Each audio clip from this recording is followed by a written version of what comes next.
I never imagined my marriage would collapse in the way it did.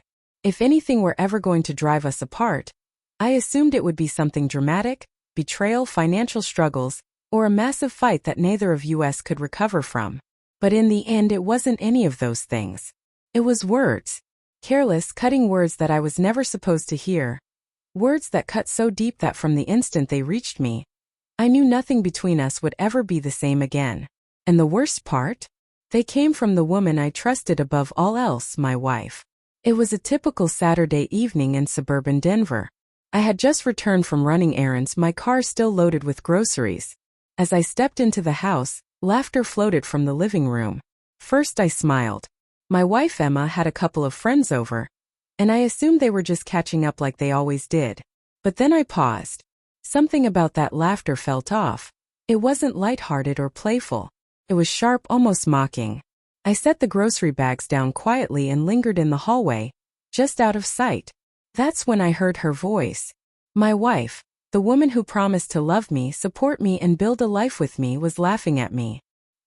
"He tries so hard to act confident," she said, punctuated by bursts of laughter. "But honestly, it's embarrassing. At least he doesn't realize how pathetic he looks." One of her friends chimed in. More laughter. My stomach sank. I froze.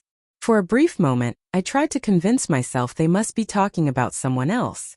But then Emma continued. "And don't even get me started on the way he dresses. I've tried to help him, but he never listens.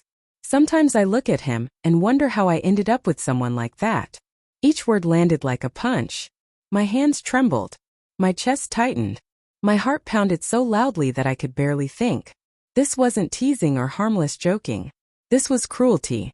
My wife was openly mocking me, tearing me down in front of people she called friends. I listened for a few more seconds, long enough for the last note of laughter to shatter something inside me. Then I walked into the living room. Silence hit immediately. Faces went pale.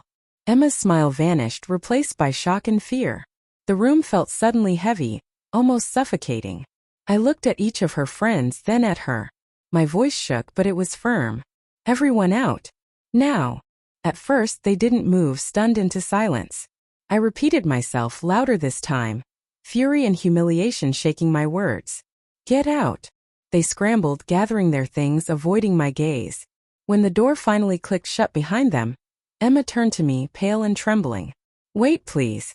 Listen. It's not what you think," she whispered. "We were just joking.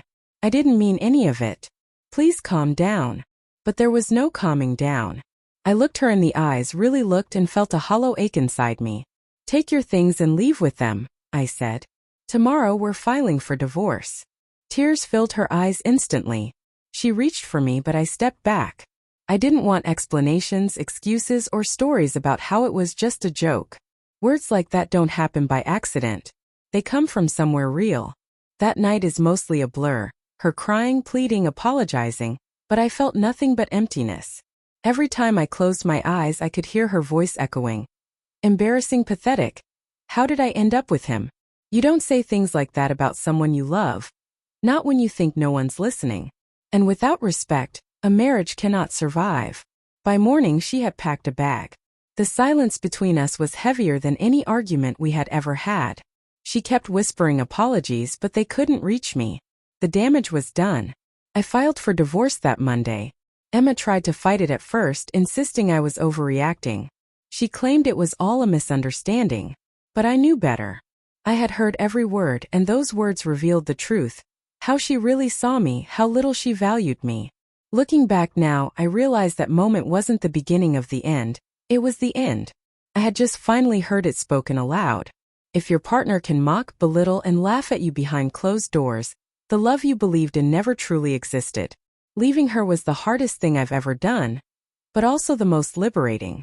In the silence that followed, I found clarity.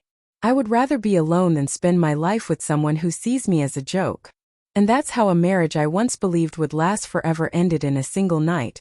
Not because of infidelity, not because of lies, but because of something far more painful: disrespect.